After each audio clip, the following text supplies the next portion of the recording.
اور پھر جب مسجد نبوی مدینے میں مصطفیٰ آئے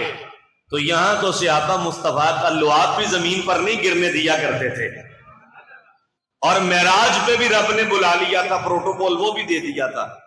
اب جب حضور مسجد میں آئے تو صحابہ اٹھ کے کھڑے ہو گئے، حد نظر تک صحابہ تھے۔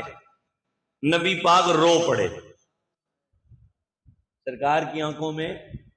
آنسو آ گئے، رو پڑے۔ صحابہ کرام نے عرض کیا ہے ماں زاغ نینا والے آ، رب کے پیارے حبیب آج رونے کی وجہ کیا ہے؟ اللہ کے حبیب فرمایا میں رویا اس لیے ہوں مجھے میری ماں آمینہ یاد آ گئی ہے، کاش میں نماز پڑھا رہا ہوا ہوتا، میری ماں ہلکے سے پردہ اٹھا کے کہتی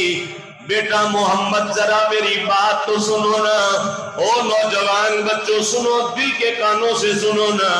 میرا اور آپ کا نبی جن کا میں نے اور آپ نے کلمہ پڑھا ہے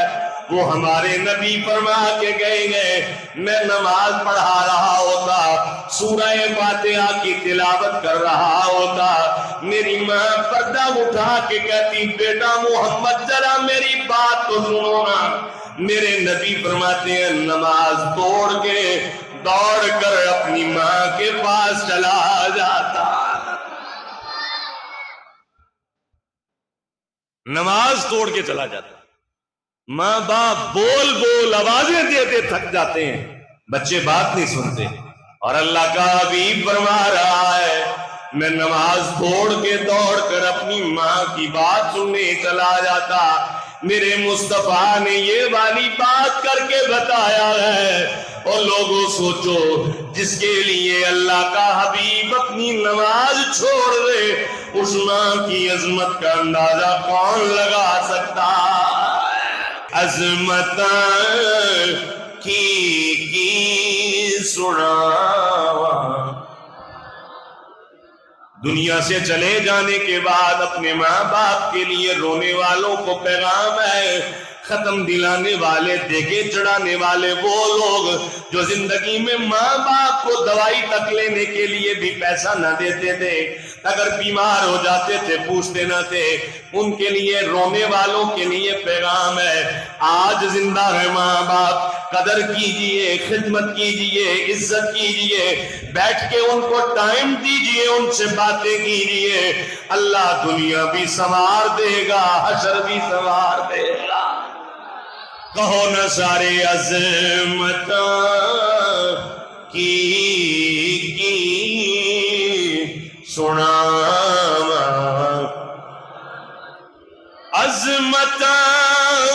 کی سناواں، ماں دیا تار دنیا نے